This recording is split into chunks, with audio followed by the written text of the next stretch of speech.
Yeah, yeah, we were taught to be very afraid of each other, so. A small group of protesters waits restlessly. They're trying to catch a glimpse of a man some of them once worshipped. As a student of Rama's, we were, of course, told that we were all possessed, and the only way out was to do what he said. This guy right here gave Rama about $30,000 all at one shot. Now they want to shout him down. Rama! Rama! It's destructive. It's not right. That he has a kind of control over people. The lies that he tells, the amount of money he gets out of people. A short motorcade passes quickly. There he is, or was it? Mark Lertzema was once a devoted follower of Dr. Frederick Lenz, the so-called yuppie guru, a spiritual teacher who at one time had more than 1,000 followers. Francis Cole was one, and Terry Coressel another. On this night, they, with Mark Lertzema and parents of people still following Lenz, are out to show that for them, there is life after Frederick Lenz.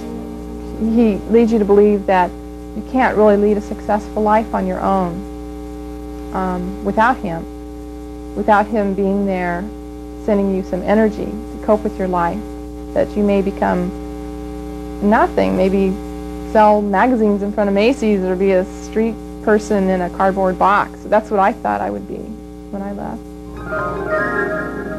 I would like to welcome you as a student of mine to our spiritual organization. Frederick Lenz's resume reads like a who's who of spiritual leaders. In this lifetime, he's earned a Ph.D. in English from Stony Brook University in New York. But Frederick Lenz claims to have been many things in many lifetimes, from a Zen master in Japan in the 16th century to a master of a Tibetan monastery in the 18th century. In my estimation, at this time, there are 12 fully enlightened teachers in this world, of which I am one. Lenz originally was a disciple of Sri Chinmoy, an Indian guru. But after moving to California to open a Chinmoy center, he decided he himself was truly enlightened, and people began to follow. It was just a lot of fun to be around, because a lot of times you join some religious group and they tell you a way to find God and it's really dry. This guy was a riot. This guy was funny. For young, well-educated people looking for a spiritual experience, Frederick Lenz seemed like a dream come true. Not only was he spiritually attuned, but he liked money and wanted them to like it too. He convinced those who believed him that the more money you earned, the more spiritual you were. And he tapped right into the 80s culture, telling those who followed him that the road to spirituality is paved with the knowledge of computer science. He's saying you can do whatever you want. However, if you're really smart, if you want to do well as a spiritual seeker and perhaps obtain enlightened states of attention, then you'll become a computer programmer. One of the things he told us was, if you're in this program and you're not doubling your income every year, then you're not participating fully. You're not a good student. At his seminars, Lenz told his students to master the computer as programmers at the very least. There are always freelance, high-paying jobs available for programmers, he said. Lenz appeared on talk shows, trying to shoot down negative stories that were dogging him in California. He moved his base across the country. All the while, he was refining techniques to help his students get jobs. What his program consisted of is basically do whatever you have to do to get the job. Literature Lenz provided suggested that his students seeking jobs should, quote, redefine their history. He said to lie on your resume. He said, do it this way. You're going out for your first computer job, put down that you have 6 months experience. Draw from whatever profession you were in previously. And you lied on your resume. I did. I put down 6 months experience you on my lied resume. on your resume. I got fired from 2 jobs because I walked in there believing what he said. Yes, you meditate all the time. You've gone to school. You can do it. Lenz had a formula to help his students find jobs. He called it guerrilla referencing. If you don't have experience, you come up with the names of some jobs, some companies. Then you have somebody say, yes, they work for me there, a friend. But recently, some large companies discovered seemingly unrelated freelance programmers who couldn't do the work. A computer industry newsletter mentioned the phenomenon and dubbed the phony programmers California Raisins because their resumes put most of their histories in California. The problem was obviously serious enough for noticeable amounts of work to go wrong. Wendy Van Dam, editor of the newsletter, asked us to hide her face. They were disappearing at inopportune times, such as when the client discovered there were problems, these people suddenly went out of town. The people who called in first made that connection of the fact that these people also might be involved in a cult of some kind. No company we spoke with admitted to having problems with programmers, yet sources say those companies that did have difficulties connected the programmers to Frederick Lenz, and a blacklist of troubled programmers is said to be circulating. In response to the blacklist, a lawyer representing Lenz through a letter has warned computer consulting firms against discriminating on the basis of religion. And Lenz has long used religion for control. He suggested to his students that they should live like religious monks and have limited contact with the outside world. He would say, you know, your families are responsible for screwing you up. You know, you really need to just break all contact with them. The monks, the higher monks in other spiritual developed religions, they would leave their families for good and they would go off and just meditate. They would never see them again. Terry never mastered computers, but she did follow Lenz from the West Coast to the East Coast. She says she and many other women were singled out for private meditation in Lenz's bedroom. And he just jumped on to his bed on his stomach. He says, come over this way. I just wanted you to put some of this lotion on me and get the idea of what I'm talking about the energy, how you can feel the energy in my body just by placing your hands on my back. So you did have sex with him? Yes. He says it's good for two people to be together in this way, exchanging energy. That's really all it is. And he says we're not really having sex at all. It's an exchange of energy. 2 years after leaving the group, Terry is still afraid of Frederick Lenz. The night she stood out in the dark with the others, she wore a wig.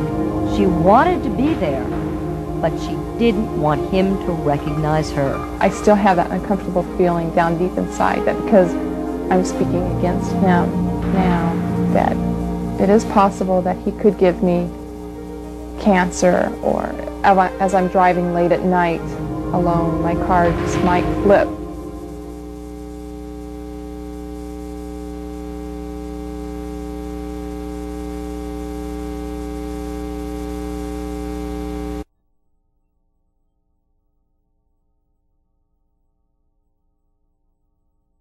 Counselor for the 90s, but his critics call him a high-tech quack.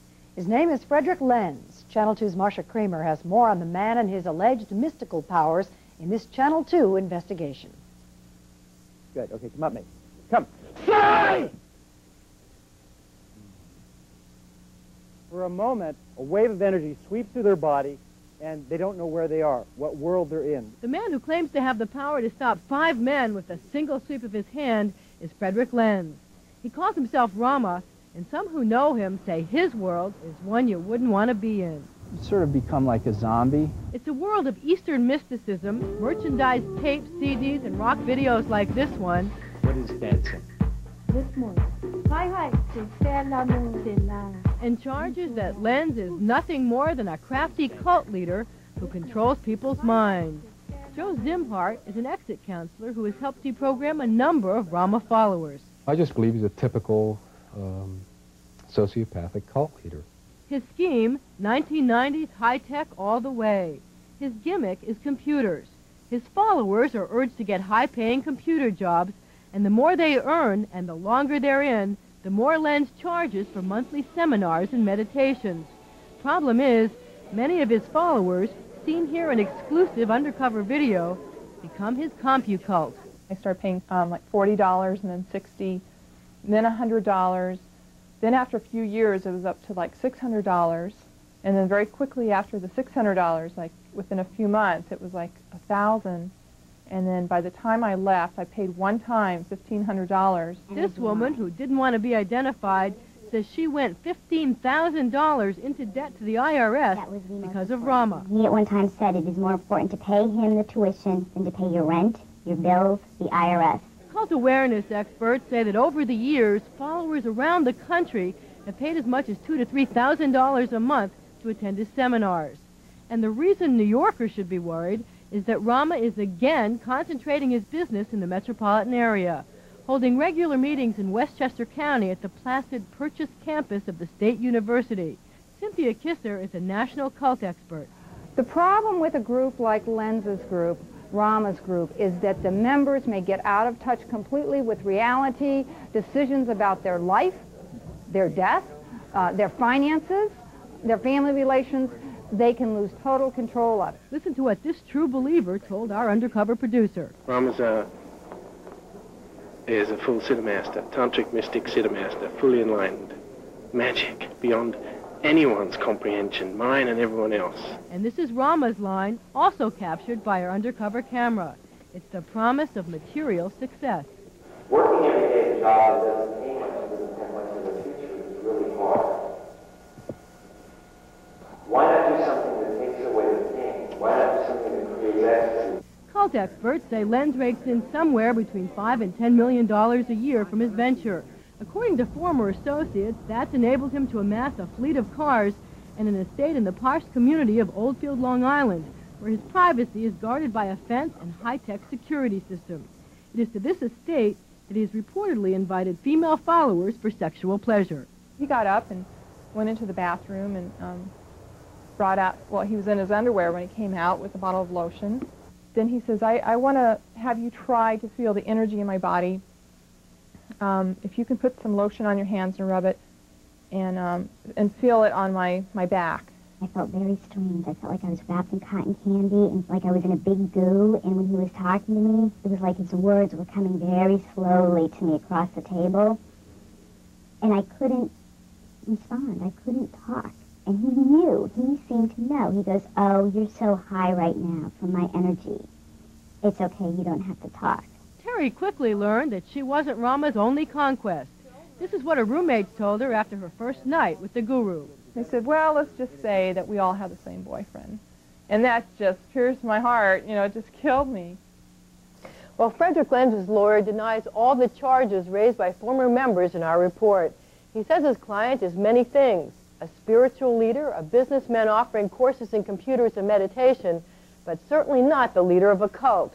People who make those charges, says the lawyer, are spreading false and malicious lies to hurt Lenz's business. Tomorrow in Part 2, former followers tell how Lenz plays on their fears, convincing some he can give them cancer, AIDS, and other maladies by attacking them on what he calls their dream plane. Quite a mouthful. Yeah, thank you, Marcia. We'll look forward to that report. Thank you. It's both electrifying and terrifying. He says he can create and destroy universes. He can give and revoke cancer by changing someone's cellular structure. It took me a good 3 years after being out of the group. I've been out almost 6 now, but about 3 years out of the group, I still believed he could do that. He could stop my heart. He could cause a car accident. He is Frederick Lenz, a New Age guru and alleged cult leader who convinces his followers that his invisible energy field, his so-called ki, is so strong he can stop pain and cause diseases. If you hit someone hard enough with ki, which I will certainly not do today, you can stop the heartbeat. You can disable the brain function. Lenz, or Rama as he now calls himself, turns followers like these well-dressed young men and women, caught by our undercover video cameras, into members of a so-called computer cult.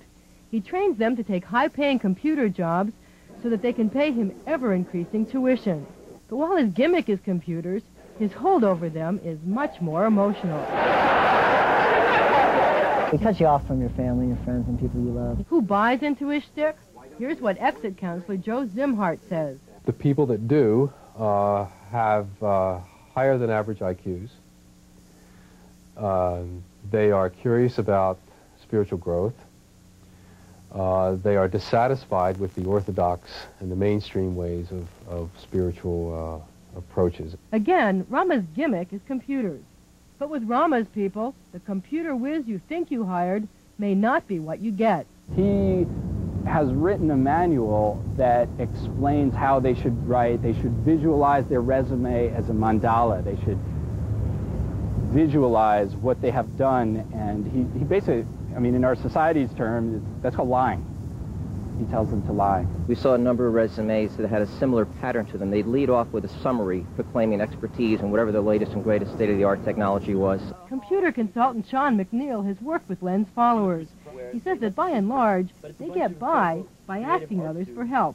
The girl that I work with at Citicorp who was doing this was on the phone all the time with the other people in the cult, and she would use me as a source of information. She would ask me questions that were totally unrelated to her specific job. They were obviously, she was trying to help these other people. So basically it would be the blind leading the blind. Rama's lawyer, Norman Oberstein, says allegations made by former members are old charges, false and malicious lies to hurt Dr. Lenz.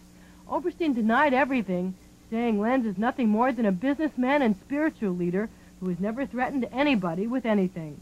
But others beg to differ. I think Lenz is an individual who craves power. I think Lenz is an individual who has found how to manipulate people to satisfy his craving for power. And I think he's an individual that may be willing to cross the moral and ethical boundaries that you or I might not to satisfy that power.